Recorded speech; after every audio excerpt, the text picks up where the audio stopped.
في عز احتفالاتنا بفوزنا بالسوبر الافريقي المهم جدا، وجب ان نشيد احد اهم عناصر المنظومه. اسف على الصوت، ولكن يلا بينا اعمل اكسبلور ويلا بينا. الداهيه جوزيه جوميز كما وصفته سوشيال ميديا الزمالك. جوزيه جوميز بيكسب البطوله القاريه الثانيه ليه مع نادي الزمالك في وقت قصير جدا جدا. كسب الكونفدريشن في شهر 5، وفي شهر 9 بيكسب السوبر الافريقي. انجاز كبير جدا جدا للمدير الفني البرتغالي مع الزمالك. جوزيه جوميز والاهلي حكايه خاصه. جوزيه جوميز لعب امام الاهلي 3 مباريات، كانوا هيبقوا 4 بس الزمالك انسحب من مباراه فيهم.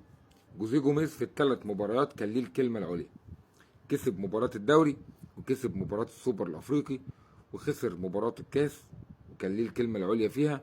خسر المباراه بتفاصيل بسيطه جدا جدا جدا. جوزيه جوميز ما تخافش عليه في المباريات الكبيره، هتلاقيه موجود وحاضر وبيقسم الجيم زي ما شفنا كده امبارح، وزي ما شفنا في مباراه الاهلي في الدوري.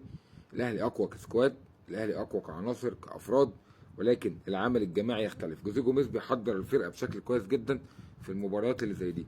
جوزيه جوميز في ماتشات الدوري مش احسن حاجه، معادله غريبه جدا. يعني جوزيه جوميز في الماتشات الطويله تلاقي الامور بتبقى صعبه جدا، وتلاقيه بيعمل حاجات غريبه، لكن الماتشات النهائيات او الماتشات الكبيره دايما بتلاقيه حاضر وجاهز وبيلعب كوره مميزه جدا جدا جدا. طب هل ده حلو للزمالك ولا وحش؟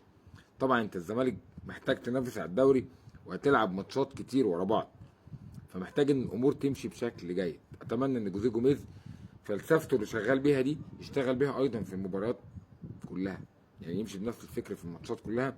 اكيد هتفرق، انت مش جاي تلعب ماتش ماتشين مهمين في السيزون، لكن لازم نشيد بيه بطولتين قاريتين في وقت قليل جدا، وقت قصير جدا. الكونفدريشن كان السكواد ضعيف.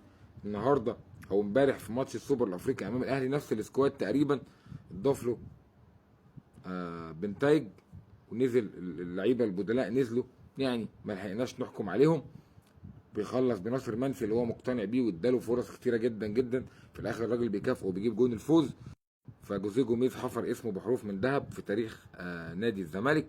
لازم نشيد بيه، لازم نحييه، لازم نوجه له رساله انك لازم تلعب بنفس الفكر ونفس التكتكس ونفس الاسلوب في كل ماتشاتك مع الزمالك، لان الزمالك محتاج الموسم الجديد انه ينافس على الكونفدراليه وينافس على الدوري بشكل كبير جدا جدا جدا، ونلعب وننافس على كاس مصر ونلعب في كل البطولات بنفس الفرص بتاعتنا باذن الله. شكرا جوزيه جوميز، شكرا لعيبه الزمالك. تحيه كبيره جدا طبعا لمستر جوزيه جوميز الداهيه كما وصفته صفحه الزمالك.